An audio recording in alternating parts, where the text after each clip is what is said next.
नमस्कार मित्रों, हम लगातार बाबा साहब अम्बेडकर जी का जीवन परिचय विस्तार में देख रहे हैं, जिसे किसी साधारण व्यक्ति ने नहीं बल्कि बाबा साहब अम्बेडकर जी के बहुत करीबी और उनके साथ 25 वर्ष तक रहे सोहन लाल शास्त्री जी ने अपने पुस्तक में वर्णित किया है।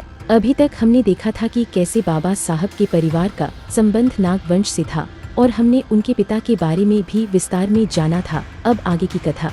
सोहन लाल शास्त्री जी बताते हैं कि डॉक्टर अंबेडकर के जन्म के बारे में एक बात प्रसिद्ध है जो हमें उस स्वप्न की याद दिलाती है जो भगवान गौतम बुद्ध की पूज्य माता ने अपने बच्चे की उत्पत्ति के संबंध में देखा था। कहा जाता है कि बाबा साहब के पिता सूबेदार रामजी का परिवार महुछावनी मध्य प्रदेश में रहता था। उनके घर की एक महिला कपड़े धोने के लिए नदी पर जा रही थी कि उन्हें रास्ते में साधुओं का एक टोला मिला, जिसमें बाबा साहब अम्बेडकर जी के पिता सूबेदार रामजी के एक चाचा भी थे।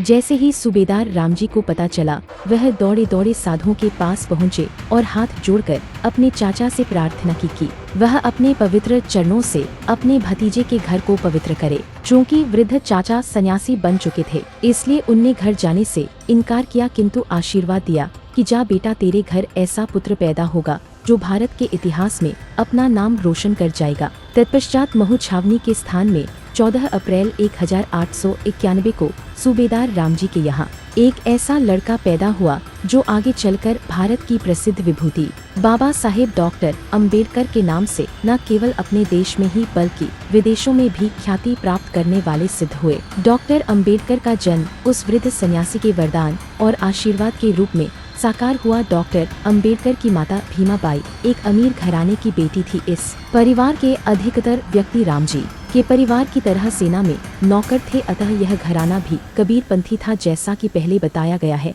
कि डॉक्टर अंबेडकर कुल 6 वर्ष के ही थे कि उनकी माता का साया उनके सिर से उठ गया